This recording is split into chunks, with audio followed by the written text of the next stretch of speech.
Hey guys, welcome to the Two Critical Podcast. This is our quick reaction video of episode 6 of WandaVision. It is, what time is it right now, Rob? East Coast time, 6 o'clock, 6:04. 6:04 a.m. We got on a little bit before 5 and watched the episode a little after 5. I'm not sure which. And just wanted to do a quick reaction. It's confusing.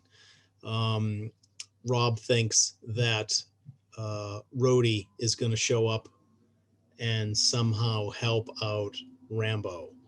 I don't know who's coming. And I'm not very confident in that either. Yeah. I don't know who's coming or what's happening. We don't know who Pietro is. I'm convinced that Vision is 100% alive. And I do not think that Pietro is her brother. I think he is definitely someone in disguise trying to exploit her abilities and trying to get the secret sauce.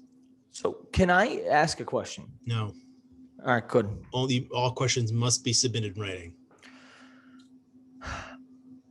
In Infinity War, Shuri in Wakanda was going to get the Mind Stone out of Vision's head so he could be alive without it. It was like a quick little, Why didn't Wanda just bring Vision's body to Shuri and say, fix him? I don't know. Right? Isn't that the easy answer? We have a person who has shown that they have superior technology to anyone else. Right. And they already said they could make this synthezoid live without the Mind Stone in his head. Right. Why are we creating a hex and doing all of this when we could have just brought it to Shuri? Yeah, but Wanda got snapped, and they snapped her back. Well, it doesn't, and this all takes place when? 9 days after the snap?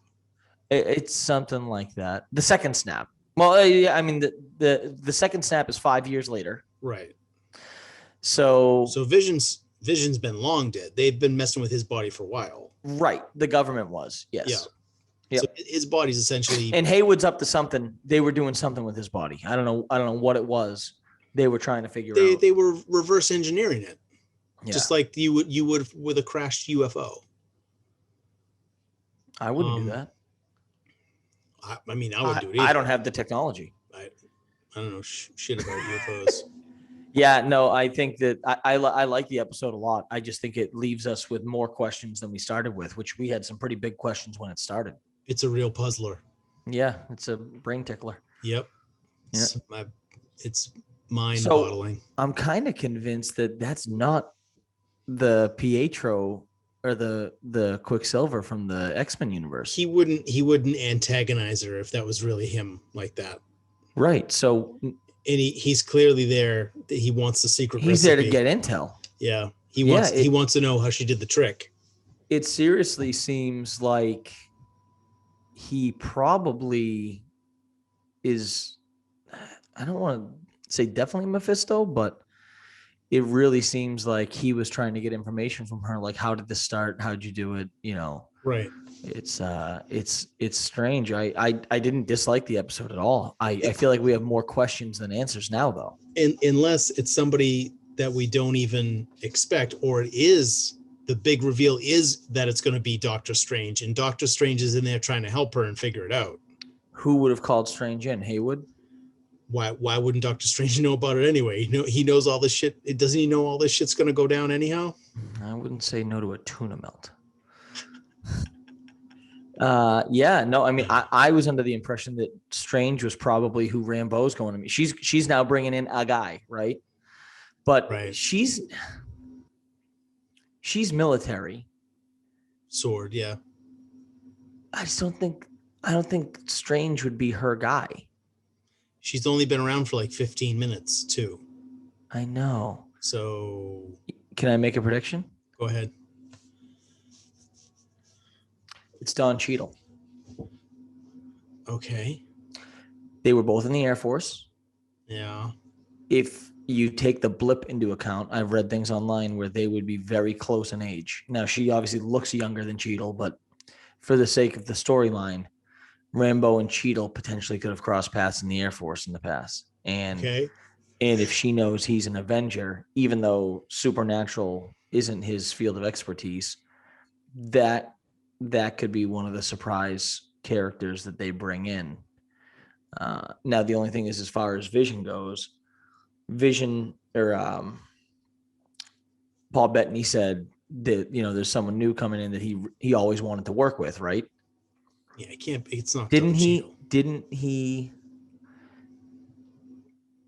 Didn't he? He would have met Cheadle in Age of Ultron, so they already worked together, Right. So it doesn't mean that Cheadle's not coming. It just means that that's not the character that Bettany was referring to. And I still don't think we've seen that Elizabeth Olsen prediction that, the Luke Skywalker moment. Because as cool as Evan Peters coming in was, I don't think anyone is delusional enough to put that on par with Mark Hamill. I think it's somebody big and it's somebody English. I mean, the only people I can think of, honestly, is Professor X, Magneto, and Doctor Strange, because he's never appeared with Doctor Strange, I don't think. And I know they haven't. So, but that's not a big surprise because they've been saying Doctor Strange is going to be in this forever. Like, we know, or this leads directly into Doctor Strange. But what if the big hit? And I understand they're trying to tie all the mutant powers into the snap, and of course they are. They have to make it make sense somewhere. Well, they're saying that Rambeau, but it seems like they're attributing Rambeau's powers or her genetic change more to going through the hex than the snap.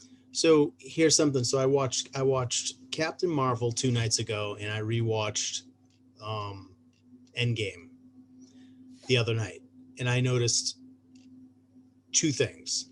When the ships were exiting the atmosphere or entering the atmosphere, they went through a hex. Yeah. So, but did someone have a hex around the atmosphere to begin with? Like, what? I think in Guardians they kind of showed that there's hexes throughout space that humans just aren't advanced enough and don't have the technology to know about. And that's where, like, the time jump, or however they jump, or whatever their light speed is, or because remember when they needed to go somewhere, and I think it was it might have been Guardians 1, I think it was Guardians 2. They had to do like the 20 plus jumps or whatever it was. And their rocket was like, we can't do that. That's 28 jumps. And then like it just showed them jump, and everyone's freaking brain was scrambled from it for a second. So I think that's pretty much explained there. But I think we agree one way or another, Rambeau is bringing someone new into this story right now. She's going to meet someone. Cheadle makes sense to me just from the standpoint of they could easily I'm trying to think, who could they explain that Monica Rambeau knows and has access to? It's not Captain Marvel. Really? Well, you think it's Captain Marvel? She could be, that could be the only person. Captain Marvel may have told the mom that if anything ever happens again, this is how you get in touch with me. I know, but it just seems like there's conflict with Rambeau. When her name was brought up, she didn't want to talk about her. So, I mean, I guess it's one of those things. Like, they could be using that to do the whole, I don't want to call this person for help, but I need it storyline. Right. Yeah, that's not that uncommon. So they could just be doing that. But why would she have a grudge against Captain Marvel? I mean, the mother died of cancer, right? Yeah, maybe she thought that Captain Marvel could have helped with that somehow. I don't know. Captain Marvel doesn't have healing abilities as far as I know. Or unless she could have brought our Razor elixir. She just never came back. Yeah, that's true. Because, I mean, that pretty much ended like, oh, yeah, I'll see you around. She gave her the jacket. She flew off. Yeah, because as far as we know, Captain Marvel didn't come back to Earth till Avengers Endgame, which is after the snap, right, which means Rambeau wouldn't have known that she returned. Correct.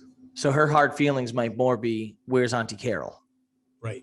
Why hasn't she been around? Well, my mother was sick. Right.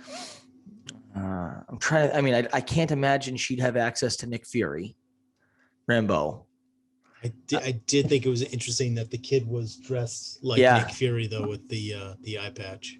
Yeah, I don't think she'd have access to Nick Fury. I guess I'm trying to think of what characters other than Don Cheadle. And again, I don't really think Cheadle would serve a great purpose for this show.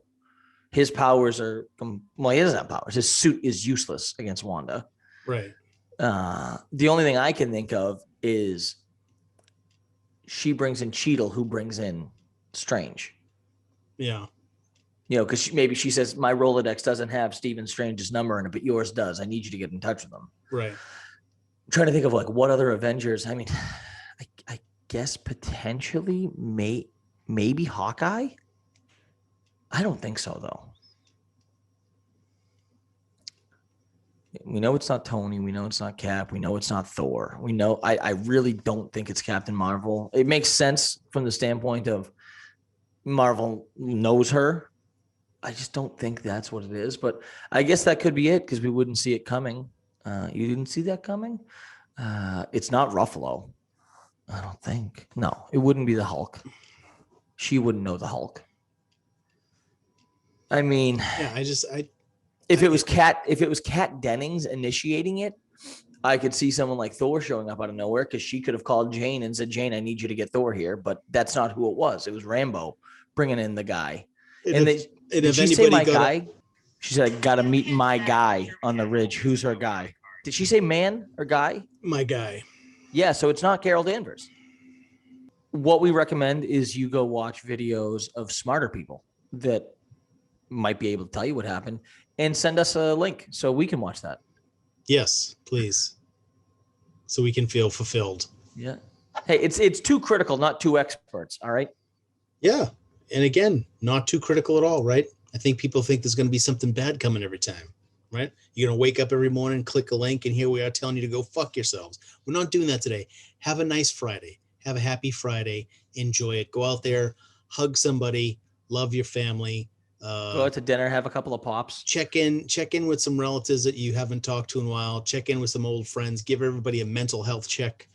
Make sure everybody's okay. And if there are people that you don't like, text them. Go fuck yourself. Right? Tell them Tom sent you. Just knit it on a pillow. Knit it on a pillow like Nana did. Go fuck yourself. So, all right. Well, that's a quick reaction. Yeah, and, hopefully next week we have better opinions and takes on it. We liked the episode. We thought it was cool. We dissected the headstones because we thought there might be a hidden message there. There probably is. From what we can tell, there's not. But, right. That was just quickly. I saw the one that said Rip. I think it's the guy from Yellowstone. I'm not sure. No, it's Rip Torn. It's a dodgeball crossover. Oh, that makes total sense now. Yep. Dodge, duck, dip, dive, and dodge. If you can dodge a wrench, you can dodge Thanos.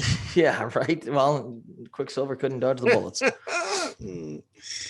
All right, cool. So, and you can also check out our very first episode of the Two Critical podcast, which is currently up on, I don't know. It's Spotify? Online. It's online YouTube? somewhere. It's on Spotify. It's on a bunch of places. It's going to be in a bunch more places. It's going to be on Amazon. And also it's up on YouTube. And look for, I'm excited to have reaction from people watching that, but look for episode 2 when you get a chance next week, hopefully, because we had a great interview we ended up talking for almost 4 hours to the point where we have to cut it up into multiple episodes, I think, because no one's going to listen to a 3-hour podcast. So, but awesome stories. My favorite part, little teaser going into it. There's a Stan Lee story that I absolutely loved. Yeah. Like I've told 7 people about it. It's a great story. It's got a lot of inside comic book information, nothing too crazy diving deep into the business, but we had a guy on that knows his stuff, not like us. We're a couple of hacks up here talking. When he talked, I realized how little I knew about comic book movies and the industry. So it was a really good time talking to him. And I think that's an episode that people are really going to like. True. So episode 2 up sometime next 2021. Week. Right. All right. Keep an eye out. You've got nothing better to do. Critics. Hashtag critics. Go to sleep. Be a man. Yeah, exactly. All right. We'll see everybody. Ciao.